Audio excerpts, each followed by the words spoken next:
கர்த்தருடைய பரிசுத்த நாமத்திற்கு ஸ்தோத்திரம் உண்டாவதாக. இந்த நேரத்தில் கூட ஞாயிறு ஆராதனை வேலையிலும் கூட சங்கீதம் 29ஆம் அதிகாரத்தை நாம் தியானிக்க போகிறோம். தாவீதின் சங்கீதம். தாவீதின் சங்கீதம் குறித்து நம்ம பார்க்கும்போது பார்த்திங்கன்னா அநேக துதிகள், அநேக ஸ்தோத்திரங்கள், அநேக விண்ணப்பங்கள், கர்த்தரை மகிமைப்படுத்தி கர்த்தரை புகழ்ந்து பேசுகிறதான காரியங்கள். அது மாத்திரமல்ல, அவருடைய கஷ்டங்கள், அவருடைய துயரங்கள், அவருடைய வேதனைகள், அவருடைய கண்ணீர் கவலைகள் எல்லாம் நிறைந்தது தான் இந்த தாவீதின் சங்கீதம். என்னென்னா, அப்படிப்பட்ட ஒரு அனுபவத்துக்குள்ளே தான் அவர் இருந்தார். கர்த்தரோடு அவர் என்ன பண்ணார், இசைந்து வாழ்கிற ஒரு நபராக இருந்தார். அதே சமயத்தில் அவரை சுற்றி நெருக்கமாக இருந்த பாடுகள், பிரச்சனைகள், இவை எல்லாத்தையும் கர்த்தர்கிட்ட என்ன பண்ணார், விண்ணப்பமாக ஏறெடுத்தவராகவும் இருந்தார். அதே சமயத்தில் தான் தப்பு செய்த போதும் அதை தன்னை மாற்றிக்கொண்டு கர்த்தருக்கு பிரியமாக வாழ்ந்த ஒரு நபராகவும், அவருடைய சந்ததியில் கர்த்தராகிய இயேசு கிறிஸ்து வருவதற்குரிய ஒரு நபராகவும் தாவீது இருந்தார். இப்போ இந்த அதிகாரத்தில் கூட தாவீது எப்படியாக கர்த்தரை மகிமைப்படுத்துகிறார் என்பதை நான் பார்க்குறோம். பாருங்க, பலவான்களின் புத்திரரே, கர்த்தருக்கு மகிமையும் வல்லமையும் செலுத்துங்கள், கர்த்தருக்கே அதை செலுத்துங்கள் அப்படின்னு சொல்லுகிறார். பலவான்களின் புத்திரரே. அப்போ கர்த்தரை ஏற்றுக்கொண்டவர்கள், கர்த்தருடைய நாமத்தை தொழுது கொள்கிறவர்கள், அவர்களை பார்த்து அவர் என்ன சொல்கிறார், தாவீது சொல்கிறார்னா பலவான்களின் புத்திரரே அப்படின்றார். பலவான், நம்ம பலவான் சொல்கிறார். ஹல்லேலூயா. நம்ம பலவீனமானவர்கள் அல்ல, பலவான். ஹல்லேலூயா. ஏன் அப்படின்னா, அவர் நமக்குள் இருக்கிறதுனால நாம் யுத்தம் செய்ய போகிறதல்ல, யுத்தம் செய்கிறவர் கர்த்தர். நமக்குள்ளே இருந்து கர்த்தர் என்ன பண்ணுறார், யுத்தம் செய்கிறவராக இருக்கிறார். அவர் பலவானா நாமளும் பலவான் தான். புரியுதுங்களா? அவர் பலவீனமானவர் இல்லவே இல்லை. நம்முடைய தேவன் பலவீனமானவர் இல்லவே இல்லை. அப்போ நாம் எப்படிப்பட்டவர்கள்? நாமளும் பலவீனமானவர்கள் இல்லவே இல்லை. நாம் எப்போதுமே பலவான். ஹல்லேலூயா. நம்ம எப்படி என்ன சொல்லுவோம், நம்மளை பலவான் அப்படின்னு நம்ம சொல்லுகிற ஒரு ஜனங்களாய் காணப்பட வேண்டும். எந்த சூழ்நிலையும் நம்ம பலவான் என்று சொல்லணும். ஹல்லேலூயா. பாருங்க, பலவான்களின் புத்திரரே, கர்த்தருக்கு மகிமையும் வல்லமையும் செலுத்துங்கள். கர்த்தருக்கு மகிமையும் வல்லமையும். இப்போ நமக்கு ஒரு நன்மை நடக்குது, நம்ம ஒரு ஆபத்துலேருந்து நம்ம கர்த்தர் நம்ம காத்திருக்கிறார், ஒரு மகிழ்ச்சியான செய்தி. இப்படிப்பட்ட எந்த ஒரு காரியமாக இருந்தாலும் நம்ம மகிமை யாருக்கு செலுத்தணும்? கர்த்தருக்கே செலுத்தணும். ஏன்னா அவருடைய வல்லமையினால தான் நமக்கு எல்லா காரியமும் இந்த உலகத்தில் நடக்குது. நம்ம உலகத்தில் நடக்கிறதான மகிமையான மகிழ்ச்சியான எந்த ஒரு காரியமாக இருந்தாலும் சரி, அவருடைய வல்லமை இல்லைன்னா ஒன்றுமே நடக்காது. அவருடைய கிருபை இல்லைன்னா, அவருடைய தயவு இல்லைன்னா, அவருடைய இரக்கம் இல்லைன்னா நமக்கு ஒன்றுமே நடக்கவே நடக்காது. அதனால தான் தாவீது சொல்கிறார், கர்த்தருக்கு மகிமையும் வல்லமையும் செலுத்துங்கள். ஹல்லேலூயா.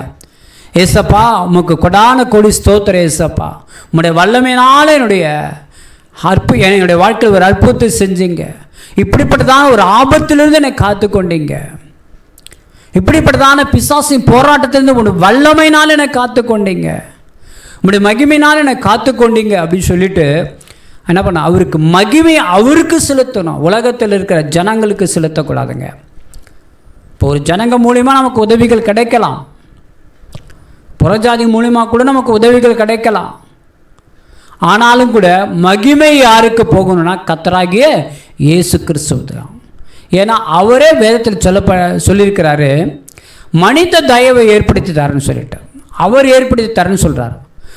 அப்போ எந்த ஒரு மனிதனும் நமக்கு உதவி செய்ய போகிறதில்ல, அவருடைய கிருபையினால் அவர் கட்டளையிட்டு அந்த மனிதன் நமக்கு உதவி செய்கிறவனாய் அந்த இடத்துல மாறுகிறவனாய் இருக்கிறான். அவன் புறஜாதியாக இருந்தாலும் கர்த்தர் கட்டளையிடுகிறவராக இருக்கிறார். ஆமென். ஹல்லேலூயா. ஒரு திமிங்கலத்துக்கு கட்டளையிட்ட தேவன், ஒரு திமிங்கலத்துக்கு கட்டளையிட்டு யோனாவை முழுங்க செய்த தேவன். புரியுதுங்களா? அப்போ மனிதனுக்கு கட்டளையிட முடியாதா? அப்படி இருக்க பட்சத்தில் நம்ம யாருக்கு மகிமை செலுத்த வேண்டும் என்றால் கர்த்தராகிய இயேசு கிறிஸ்துவுக்கு தான். வல்லமையும் அவருக்கு தான், எல்லாமே அவருக்கு தான் உரியது. கர்த்தருக்கே அதை செலுத்துங்கள் சொல்லப்பட்டிருக்கு. யாருக்கே செலுத்துங்கள்? கர்த்தருக்கே அதை செலுத்துங்கள். கர்த்தராகிய இயேசு கிறிஸ்துவுக்கே அதை செலுத்துங்கள். ஏன்னா அவரால் தான் அது முடியும், நம்மளால் ஒன்றுமே முடியாது. இந்த உலகத்தில் பார்த்திங்கன்னா எவ்வளோ பெரிய பைல்வான்னு சொல்லுவாங்க இல்லையா, எவ்வளோ பெரிய யுத்த வீரராகட்டும், எல்லாருமே அவங்களுடைய சுய பலத்தினாலலாம் முடியவே முடியாதுங்க. எத்தனையோ பெரிய பெரிய பலவான்கள்லாம் மரித்து தான் போகிறாங்க. வேதத்தில் எத்தனையோ ராட்சதர்கள் மரித்து போயிருக்கிறாங்க. கோலியாத்து சாதாரண ஒரு தாவீது தான். ஆனால் கோலியாத் பாருங்கள், ஒரே அடி தான், தாவீது அடித்த அடியில் கோலியாத் என்னது மரித்து போனார். அப்போ அங்கே வல்லமை யார்கிட்ட நடந்தது? தாவீதுக்குள்ளே தான். அந்த வல்லமை, கர்த்தருடைய வல்லமை தாவீதுக்குள்ளே இறங்கினது நிமித்தம் அந்த ஒரே ஒரு கூழாங்கல் தாங்க எங்கே அடிச்சிச்சு? நெத்தியில். அது நிமித்தம் கோலியாத் மரித்து போனான். அப்போ மகிமை யாருக்கு உரியது? மகிமை தாவீதுக்கா? இல்லை, தாவீது மூலமாக கிரியை செய்த தேவனுக்கு, கர்த்தருக்கு. அதனால் நம்முடைய வாழ்க்கையில் எந்த ஒரு காரியமாக இருந்தாலும், உலகத்தில் எந்த ஒரு நபர்களுக்கு நன்மைகள், எந்த காரியம் நடந்தாலும் சரி, கர்த்தருடைய பிள்ளைகளுக்கு அது மகிமை கர்த்தருக்கே உரியது. எல்லா புகழும் கர்த்தருக்கு தான். ஹல்லேலூயா. நமக்கு கிடைக்கிற ஒவ்வொரு காரியமும் தேவனுடைய ஈவு. ஆமென். ஹல்லேலூயா. அப்போ பாருங்க, அடுத்ததாக கர்த்தருடைய நாமத்துக்குரிய மகிமை அவருக்கே செலுத்துங்கள், பரிசுத்த அலங்காரத்துடைய கர்த்தரை தொழுது கொள்ளுங்கள் சொல்லப்பட்டிருக்கிறது. கர்த்தரை தொழுது கொண்டாலும் அவருடைய நாமத்தை நம்ம தொழுது கொள்ளும். நாமந்தான் கர்த்தர் தான் நாமம். புரியுதுங்களா? அப்போ கர்த்தருடைய நாமத்திற்கு மகிமையை அவருக்கு செலுத்துங்கள் சொல்லப்பட்டிருக்கிறது. அவருடைய நாமத்தை அவருக்கு செலுத்துங்கள். நாமத்தை நாம் பற்றி கொள்கிற ஒரு ஜனங்களாய் காணப்பட வேண்டாம். அவருடைய நாமத்துக்கு என்ன பண்ணணும்? மகிமை செலுத்துகிறக்கூடிய ஒரு கிருபை பெற்ற ஜனமாய் நம்ம காணப்பட வேண்டும். அந்த நாமத்தில் தான் அற்புதம், அந்த நாமத்தில் தான் நமக்கு அதிசயம். பழைய ஏற்பாட்டிலிருந்து அடுத்து வந்த சந்ததிக்கு என்ன பண்ணாங்க? கர்த்தருடைய நாமத்தை தொழுது கொண்டாங்க. ஆபிரகாம் கர்த்தருடைய நாமத்தை என்ன பண்ணார்? தொழுது கொண்டார். புரியுதுங்களா? அதுக்கு பின்வந்த எல்லா சந்ததியும் கர்த்தரை இறுக பற்றி கொண்ட சந்ததிகள், கர்த்தர் யாரெல்லாம் தெரிந்து கொண்டார், எந்தெந்த தீர்க்கதரிசியெல்லாம் கர்த்தர் தெரிந்து கொண்டாரோ எல்லாரும் என்ன பண்ணாங்க? கர்த்தருடைய நாமத்தை தொழுது கொண்டார்கள். அந்த கர்த்தருடைய நாமம் தான் புதிய ஏற்பாட்டில் கர்த்தராகிய இயேசு கிறிஸ்து என்ற நாமம். அந்த நாமத்தில் தான் அற்புதம், அந்த நாமத்தில் தான் விடுதலைகள், அந்த நாமத்தில் தான் பிசாசு ஓடும், அந்த நாமத்தில் தான் நோய்கள் குணமாகும். எல்லாமே கர்த்தருடைய நாமத்தை தான். அந்த நாமத்தை தான் நம்ம மகிமை, அந்த நாமத்துக்குரிய மகிமையை செலுத்தணும். அந்த நாமத்துக்குரிய கனத்தை நம்ம செலுத்த வேண்டிய ஒரு ஜனங்களாக இருக்கிறோம். ஹல்லேலூயா. அதுக்கு பாத்திரவான் கர்த்தராகிய இயேசு கிறிஸ்து ஒருவர் தான். நாமத்துக்குரிய பாத்திரவான். இந்த உலகத்தில் எத்தனையோ நாமங்கள் இருக்கலாம், ஆனால் எல்லாவற்றிலும் மேலான நாமம் கர்த்தராகிய இயேசு கிறிஸ்துவின் நாமம். அநேக நாமங்கள் உண்டு வேதத்தில். கர்த்தரை மகிமைப்படுத்தக்கூடிய நாமங்கள் அநேக நாமங்கள் உண்டு. அது எல்லாமே அதை புகழ்ந்து மகிமைப்படுத்தக்கூடிய காரியங்கள். ஆனால் ஒரே நாமத்தில் தான் பிசாசுகள் அதிரும். அந்த நாமம் தான் கர்த்தராகிய இயேசு கிறிஸ்துவின் நாமம். புரியுதுங்களா? அந்த நாமத்தை தரித்து கொண்டால் தான் நம்ம பரலோகமே போக முடியும். அந்த நாமத்துக்குரிய சொந்தக்காரர் கர்த்தராகிய இயேசு கிறிஸ்துவானவர். ஹல்லேலூயா. அப்போ பாருங்க, மகிமை அவருக்கு செலுத்துங்கள், பரிசுத்த அலங்காரத்துடனே கர்த்தரை தொழுது கொள்ளும். பரிசுத்த அலங்காரத்துடனே கர்த்தரை தொழுது கொள்ளணும். நம்ம ஆராதனைக்கு போகிறோம். அது மாத்திரமில்லை, ஆராதனை வேலையில் மாத்திரம்தான் பரிசுத்தத்தோடு போகணுமா? இல்லைங்க. நம்ம எப்பொழுதுமே நம்முடைய இருதயம் எப்படிப்பட்டதாக இருக்கணும்? பரிசுத்த அலங்காரத்துடனே இருக்கணும். ரோமர் 12:1 சொல்லப்பட்டிருக்கிறது. ஹல்லேலூயா. அப்போ பாருங்க, பரிசுத்தம் நமக்கு முக்கியம். அவர் சொல்றாரு, நான் பரிசுத்தர் ஆகியால் நீங்களும் பரிசுத்தராயிருங்கள் கர்த்தர் சொல்லுகிறவராக இருக்கிறார். ஹல்லேலூயா. அவர் பரிசுத்தனா, அவருடைய பிள்ளையாக நாம் எப்படிப்பட்டவங்களா இருக்கணும்? பரிசுத்தத்தோடு தான் இருக்கணும். அப்போ பரிசுத்தத்தோடு தானே அவர் தொழுதும் கொள்ளணும். அவர் தொழுது கொள்ளணும், அவர் துதிக்கணும், அவரை மகிமைப்படுத்தணும்னா பாவத்தில் நிறைந்து நம்ம அவரை தொழுது கொள்ளக்கூடாது. ஒரு பக்கம் பாவம் செஞ்சுட்டு, ஒரு பக்கம் உலக பிரமாணமாக இருந்துட்டு, ஒரு பக்கம் சுயத்தில், ஒரு பக்கம் மாம்சத்திலையும் போயிட்டு, இந்த பக்கம் கர்த்தரையும் தொழுது கொண்டுட்டு அவர் நம்மளை மன்னிப்பார் அப்படின்னு நினைக்கக்கூடாது, இருக்கக்கூடாது. பரிசுத்த அலங்காரத்துடனே கர்த்தரை தொழுது கொள்ளுகிற ஒரு ஜனங்களாய் காணப்பட வேண்டும். அப்படி தொழுது கொள்ளும்போது தான் அந்த தொழுகையை கர்த்தர் அங்கீகரிக்கிறவராயிருக்கிறார், அந்த தொழுகையை கர்த்தர் ஏற்றுக்கொள்கிறவராயிருக்கிறார். ஹல்லேலூயா. அப்போ தான் நமக்கு பதிலும் வரும். நம்மளை எப்பொழுதும் என்ன பண்ண, நம்மளை பரிசுத்தப்படுத்தி கொள்ள வேண்டும். நம்மளுடைய வாழ்க்கையில் நம்ம என்ன பண்ணுவோம்? ஏசப்பா என்னை பரிசுத்தப்படுத்துங்க, என்னை சுத்திகரிங்க, உங்கள் ரத்தத்தினால் என்னை கழுவுங்க அப்படின்னு சொல்லணும். தாவீது பாவம் செய்யும்போது கர்த்தர் என்ன பண்ணார்னா, அவரால் தெரிந்து கொள்ளப்பட்ட நபர் தான் தாவீது. நாத்தான் மேல் மூலியமாக கர்த்தர் அந்த பாவத்தை உணர்த்தினார். ஒருத்தவங்க பாவம் செய்யும் போது டைரெக்டாக கர்த்தர் பேசவே இல்லை பாருங்க. தாவீது கர்த்தருக்கு பிரியமானவர் தான், ஆனால் ஏன் டைரெக்டாக அவர் சொல்லலாம்ல? அப்போ பாவம் ஒன்று இருக்கும்போது கர்த்தர் என்ன பண்ணுறாருனா டைரெக்டாக வரல, ஒரு நபர் மூலியமாக தான் கர்த்தர் பேசுகிறார். நாத்தான் மேல் ஒரு தீர்க்கதரிசி, அவர் மூலியமாக அவருடைய பாவத்தை உணர்த்த வைக்கிறார். உணர்ந்த பிறகு தாவீது என்ன பண்ணுறாருனா பாவங்களை அறிக்கையிடுகிறார். சங்கீதம் 51 சொல்லப்பட்டிருக்கிறது, ஈசோப்பினால் என்னை சுத்திகரியும் அப்படின்னு சொல்லுகிறவராக இருக்கிறார். அப்போ பாருங்க, நம்ம பாவத்தில் இருக்கும்போது அந்த பாவத்தோடு தொழுது கொண்டு அந்த பாவத்தை அவர் கர்த்தர் ஏற்றுக்கொள்ள மாட்டார். அந்த பாவத்தை அவர் அறிக்கை விட்ட பிறகுதான் அவருக்கு திரும்பவும் ஆசீர்வாதம் கிடைத்தது.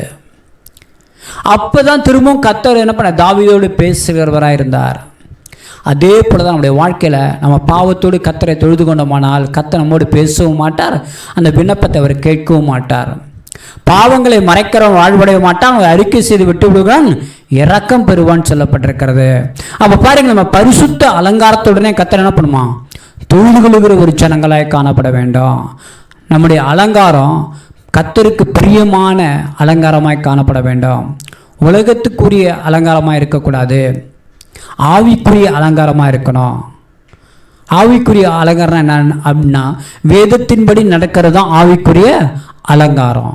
வேதத்தின்படி நடக்கிறது தான் ஆவிக்குரிய அலங்காரம். புரிஞ்சுங்களா? கலாத்தியரில் சொல்லப்பட்டிருக்கிறது, ஆவியின் கனி 9. இப்படிப்பட்ட இன்னும் அநேக காரியங்களை தரித்து கொண்டு ஒரு வாழ்கிற ஒரு ஜனங்களாக இருக்கும்போது தான் கர்த்தருக்கு அது பிரியமாக இருக்கிறது. அதுதான் பரிசுத்த அலங்காரம். அப்படியே நம்ம கர்த்தரை தொழுது கொள்வோம். அடுத்ததாக பார்க்கும்போது பார்த்தீங்கன்னா 3-9 வரை பார்த்தீங்கன்னா கர்த்தருடைய சத்தத்தை குறித்து சொல்லப்பட்டிருக்கிறது. கர்த்தருடைய சத்தத்தை குறித்து, கர்த்தருடைய சத்தம் தண்ணீர்கள் மேல் தொனிக்கிறது, மகிமையுள்ள தேவன் முழங்குகிறார், கர்த்தர் திரளான தண்ணீர்கள் மேல் இருக்கிறார் அப்படி சொல்லப்பட்டிருக்கிறது. பாருங்க, கர்த்தருடைய சத்தம் தண்ணீர்கள் மேல் தொனிக்கிறது. தண்ணீர் என்றது இன்னொரு பக்கம் பார்த்தீங்கன்னா ஜனங்களும் ஜாதிகளும் பாஷைக்காரர்கள் சொல்லப்பட்டிருக்கிறது. சரிங்களா? கர்த்தர் ஜீவ தண்ணீராக இருக்கிறார். இன்னொன்று ஜனங்களும் ஜாதிகளும் பாஷைக்காரர்கள். அப்போ கர்த்தருடைய சத்தம் ஜனங்களுக்குள்ள தொனிக்கிறதுன்னு சொல்லப்பட்டிருக்கிறது. கர்த்தரத்தில் வருது பிள்ளைகள், அதாவது கர்த்தரத்திலிருந்து ஜனங்களுக்குள்ள அவருடைய சத்தம் வருது. அவர் பரலோகத்திலிருந்து ஜனங்களை நோக்கி என்ன பண்ணுறாரு, கூப்பிடுகிறவராக இருக்கிறார், வார்த்தையை அனுப்புகிறவராக இருக்கிறார், வல்லமையோடு வருகிறதா இருக்கிறது. அது யாரை பார்த்து, ஜனங்களை நோக்கி வருகிறதா இருக்கிறது. எந்த நேரத்தில் ஜனங்கள்கிட்ட கர்த்தர் பேச வேண்டுமோ அந்த நேரத்தில் அவர் பேசுகிறார். எந்த நேரத்தில் எந்தெந்த காரியத்தை வெளிப்படுத்தணுமோ அந்த நேரத்தில் ஜனங்கள்கிட்ட வெளிப்படுத்துகிறவராக இருக்கிறார். அவருடைய சத்தம் மகா வல்லம் உள்ளது. அதனால தான் இஸ்ரேல் ஜனங்களால் தாங்க முடியலை. அவருடைய வல்லமையும் தாங்க முடியல, அவருடைய சத்தத்தையும் தாங்க முடியல. அவருடைய சத்தத்தை கேட்கணும்னா நம்ம அவருடைய பிள்ளைகளாக இருக்க வேண்டாம். அநேகர் சொல்லுவாங்க, நான் அவருடைய சத்தத்தை நான் கேட்டேன் அப்படி சொல்லுவாங்க. அநேகர் அவருடைய சத்தத்தை நான் அனுப்புவேன் கேட்டேன்னு சொல்லுவாங்க. பாருங்க, மகிமையுள்ள தேவன் முழங்குகிறார், கர்த்தர் திரளான தண்ணீர்கள் மேல் இருக்கிறார். மகிமையுள்ள தேவன் முழங்குகிறார் அப்படின்னு சொல்லப்பட்டிருக்கிறது. மகிமையுள்ள தேவன் முழங்குகிறார். அவர் மகிமையின் தேவனாக இருக்கிறார். அவர் மகிமையின் தேவனாக. ஹல்லேலூயா. இந்த உலகத்தில் கொடான கோடி மில்லியன் நட்சத்திரங்கள் இருக்கிறது இல்லையா? அத்தனை நட்சத்திரங்களும் பார்த்திங்கன்னா இரவிலே வெளிச்சத்தை கொடுக்கிறது. சந்திரனும் வெளிச்சத்தை கொடுக்கிறது. ஒரு காலம் ஒன்று வரும்போது சூரியனே இருக்காது, சந்திரன் இருக்காது, எதுவுமே இருக்காது. அவரே வெளிச்சமாயிருப்பார் சொல்லப்பட்டிருக்கிறது. அவரே வெளிச்சமாயிருப்பார். புதிய வானமும் புதிய பூமி உண்டாகும்போது ஹல்லேலூயா அவரே வெளிச்சமாக இருக்கிறார். அப்படிப்பட்ட தேவன் தான் மகிமையின் தேவனாக இருக்கிறார். ஹல்லேலூயா. அது மாத்திரம் இல்லை, கர்த்தர் திரளான தண்ணீர்கள் மேல் இருக்கிறார். ஜனங்கள் மத்தியில் அவர் அசைவாடி கொண்டு இருக்கிறவராக இருக்கிறார். முதல் வசனத்தை சொல்லப்பட்டிருக்கிறார். தேவன் ஜலத்தின் மேல் அசைவாடி கொண்டிருந்தார். அதான் தண்ணீர், அதுதான் ஜனங்கள் மேலிடப்பட அசைவாடுகிற தேவனாக இருக்கிறார். நமக்குள்ளே அவர் வரும்படியாக நம்மளை நோக்கி அவர் பார்த்து கொண்டு இருக்கிறவராக இருக்கிறார். நம்முடைய உள்ளத்தில் அவர் வரும்படியாக அவர் நம்மளை நோக்கி பார்த்து கொண்டு இருக்கிற தேவனாக இருக்கிறார். அப்படிப்பட்ட தேவன் தான் மகிமையின் தேவனாக இருக்கிறார். அடுத்தது பாருங்க, 4வது வசனம். கர்த்தருடைய சத்தம் வல்லமை உள்ளது, கர்த்தருடைய சத்தம் மகத்துவம் உள்ளது என்று சொல்லப்பட்டிருக்கு. கர்த்தருடைய சத்தம் வல்லமை உள்ளது. வல்லமை. ஹல்லேலூயா. உலகத்தில் நிறைய பேர் பயங்கரமாக பேசுவாங்க, கத்துவாங்க. புகழ்பெற்றவங்க பேச்சாளர்கள் எல்லாம் திறமை உடையவர்களாக இருக்கிறாங்க. அடிச்சுக்கவே முடியாது, அவங்கள போல் அடிச்சுக்கவும் முடியாது. ஆனாலும் கூட இந்த உலகத்தில் எத்தனை பேர், கொடான கோடி பேர் சிறந்த பேச்சாளர்கள் இருந்தாலும் ஹல்லேலூயா கர்த்தருடைய சத்தம் வல்லமை உள்ளது. கர்த்தருடைய சத்தம் வல்லமை உள்ளது. ஹல்லேலூயா. இந்த பூமியை பிளந்துரும். இந்த பூமியை பிளந்துரும் அவருடைய சத்தம். அப்படிப்பட்ட ஒரு சத்தம். அவர் வார்த்தையினால் என்ன பண்ணார்? இந்த உலகத்தையும் அநேக காரியங்களையும் சிருஷ்டித்தார் சொல்லப்பட்டிருக்கிறது. புரியுதுங்களா? அப்போ அவருடைய சத்தம் வல்லமை உள்ளது. கர்த்தருடைய சத்தம் மகத்துவம் உள்ளது. மகத்துவம், அதாவது மகத்துவம்னா என்ன அப்படின்னா, அதை விட சிறந்தது வேறு எதுவுமே கிடையாது. மகத்துவம் அவருடைய சத்தத்தை விட சிறந்த ஒரு சத்தமோ, அவருடைய காரியத்தை விட ஒரு சிறந்த ஒரு காரியம் இந்த உலகத்தில் கிடையவே கிடையாது. அவருடைய கிரியைகள், அவருடைய சத்தத்தினால் வந்த கிரியைகள் மகத்துவம், விவரிக்க முடியாதவைகள். புரியுதுங்களா? அப்படிப்பட்ட காரியம்தான் மகத்துவம். அவருடைய செயல்கள், அவருடைய கிரியைகள், அவருடைய காரியங்கள் எல்லாமே மகத்துவம். ஆராய்ந்து அறிய முடியாது, ஒவ்வொருவரும் விவரிக்க முடியாது. ஒருவராலும் அவர் உண்டாக்கின காரியங்களை செய்யவே முடியாது, உருவாக்கவே முடியாது. அதுதான் கர்த்தருடைய சத்தம், அவருடைய மகத்துவம். புரியுதுங்களா? அடுத்ததாக கர்த்தருடைய சத்தம் கேதுரு மரங்களை முறிக்கிறது. கர்த்தர் லீபனோனின் கேதுரு மரங்களை முறிக்கிறார் சொல்லப்பட்டிருக்கிறது. அப்போ பாருங்க, கர்த்தருடைய சத்தம் கேதுரு மரங்களை முறிக்கிறது. கர்த்தர் லீபனோனின் கேதுரு மரங்களை முறிக்கிறார். அப்படின்னா என்ன அர்த்தம் அப்படின்னா, அந்த கேதுரு மரமாகட்டும், லீபனோனின் கேதுரு மரங்கள் அப்படின்னா அது அவ்வளோ ஸ்ட்ராங்காக இருக்குமா? அது அவ்வளோ ஸ்ட்ராங்காக இருக்கும். ஏன் அந்த மரத்தை குறித்து சொல்கிறாங்கன்னா, அது அவ்வளோ அநேக மரங்கள் உலகத்தில் உண்டு. ஆனால் அந்த மரங்கள் ரொம்ப ஸ்ட்ராங்காக இருக்கும். அப்போ அவருடைய சத்தம் என்ன பண்ணுமா? அந்த மரத்தை என்ன பண்ணும்? முறித்து தள்ளிடும். சத்தம் அப்படிப்பட்டதாக இருக்கும். கேதுரு மரங்களை முறிக்கிறது. கேதுரு லீபனோனின் கேதுரு மரங்களை முறிக்கிறாரு சொல்லப்பட்டிருக்கிறது. அது மாத்திரமல்ல, அந்த அந்த கேதுரு மரம் போல உலகத்தில் கடின இருதயம் யாராக இருந்தாலும் சரி, மாம்சத்தில் இப்படி சொல்லலாம், கடினம் இருதயம் கேதுரு மரத்தை போல. இப்போ கடினம் இருதயம் உள்ளவர்கள் எப்படிப்பட்டலாம்? அவருடைய சத்தம் என்ன பண்ணும்? உடைத்து தெரிஞ்சிடும். புரியுதுங்களா? அதுதான் தேவனாகிய கர்த்தர். ஹல்லேலூயா. ஏன்னா அந்த மரத்தையே அவர் தானே உண்டாக்கியிருக்கிறாரு. அந்த மரத்தையே அவர் தான் உண்டாக்கியிருக்கிறார். புரியுதுங்களா? அவருடைய சத்தம் அப்படிப்பட்டதுன்னு சொல்லப்பட்டிருக்கிறது. அது மாத்திரமல்ல, 6வது வசனம் பாருங்கள். அவைகளை கன்றுக்குட்டிகளைப் போலவும் லீபனோனையும் சிரியோனையும் காண்டாமிருக குட்டிகளைப் போலவும் துள்ள பண்ணுகிறார் அப்படின்னு சொல்லப்படுகிறது. அவைகள் கன்றுக்குட்டிகளைப் போலவும் லீபனோனையும் சிரியோனையும் காண்டாமிருக குட்டிகளைப் போலவும் துள்ள பண்ணுகிறார். சீரியோனையும். ஹல்லேலூயா. கர்த்தருடைய சத்தம் பார்த்திங்கன்னா மகா வல்லமை உள்ளது. அவருடைய ஒவ்வொரு காரியங்களும் நம்ம அறிந்தோமானால் அதை விவரிக்க முடியாது. ஹல்லேலூயா. கன்றுக்குட்டி எப்படி துள்ளும் பார்த்திங்கன்னா, அந்த குட்டி போட்டு கொஞ்ச நாட்கள்லேயே பார்த்திங்கன்னா பயங்கரமாக துள்ளி குதிக்கும். பயங்கரமாக ஒரு சந்தோஷத்தில் மகிழ்ச்சியில் அது ஒரு ஜாலியான மூடு இருக்கும்போது துள்ளி குதிக்கும். ஓகேங்களா. லீபனோனையும் சீரியோனையும் காண்டாமிருக குட்டிகளைப் போலவும் துள்ள பண்ணுகிறார். பாருங்கள் 7வது வசனம், கர்த்தருடைய சத்தம் அக்னி ஜுவாலையை பிளக்கும் சொல்லப்பட்டிருக்கிறது. கர்த்தரே ஒரு அக்னியாக தான் இருக்கிறார். கர்த்தரே ஒரு அக்னி தான் வேதத்தில் சொல்லப்பட்டிருக்கிறது. அவர் அக்னிமயமாகவும் இருக்கிறார்னு சொல்லப்பட்டிருக்கிறது. புரிதுங்களா. அக்னி என்பது ஒரு விதத்தில் பார்த்திங்கன்னா அபிஷேகத்தையும் குறிக்கும். அதே இன்னொரு பக்கம் பார்த்திங்கன்னா அக்னி நெருப்பு, அது பற்றி எரிஞ்சு அழிக்கவும் செய்யும். அதே அக்னி நம்மளை பரிசுத்தத்துக்குள்ளே நடத்துகிற ஒரு காரியமாகவும் இருக்குது. ஓகேங்களா. ஸோ அப்படிப்பட்ட தேவன் தான் நம்முடைய தேவனாக இருக்கிறார். ஹல்லேலூயா. அது மாத்திரமல்ல, கர்த்தருடைய சத்தம் வனாந்தரத்தை அதிர பண்ணும். கர்த்தர் காதேஸ் வனாந்தரத்தை அதிர பண்ணுகிறார் சொல்லப்பட்டிருக்கிறது. கர்த்தருடைய சத்தம் வனாந்தரம். இப்போ வனாந்தரம்னு பார்த்திங்கன்னா எப்படி இருக்கும் அப்படிங்க பார்த்திங்கன்னா வறட்சியாக இருக்கும். அதிகமான செடிகள் இருக்காது, காய்ந்து போயிருக்கும். சில வனாந்தரத்தை நீங்கள் பார்த்தீங்க அப்படின்னு பார்த்தீங்கன்னா நிறைய முள் மரங்கள் நிறைந்து அப்படிலாம் காணப்படும். அந்த இடத்துல யாரும் இருக்க முடியாது, வாழ முடியாது. அப்படிப்பட்ட அநேக காரியங்கள் உண்டு. ஓகேங்களா. கர்த்தர் காதேஸ் வனாந்தரத்தை அதிர பண்ணுகிறார்.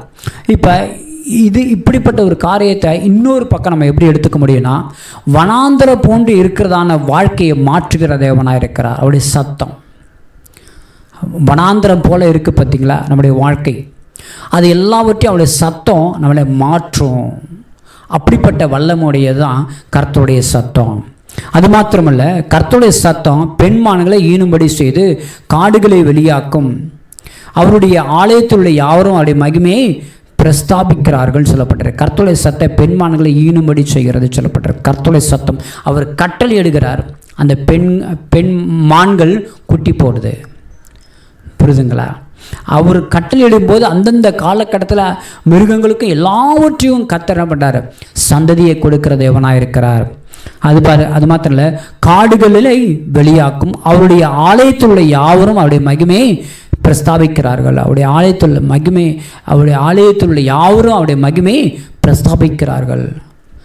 தேவனுடைய ஆலயத்தில் இருக்கிற எல்லாரும் கர்த்தருடைய நாமத்தை பிரஸ்தாபிக்கிறார்கள்னு சொல்லப்பட்டிருக்கிறது. இப்போ இந்த 3லிருந்து 9 வரைக்கும் அவருடைய சத்தத்தை குறித்து நம்ம பார்த்தோம். அவருடைய சத்தத்தினால் என்னென்ன காரியங்கள் நடக்கிறது என்று குறித்து நம்ம பார்த்தோம். அது மாத்திரம் இல்லை, 10வது வசனம் பாருங்கள். கர்த்தர் ஜலப்பிரவாகத்தின் மேல் உட்கார்ந்து இருக்கிறார். கர்த்தர் என்றென்றைக்கு ராஜாவாக வீற்றிருக்கிறார். ஆதியாகமம் 1 பார்க்குறோம் இல்லையா.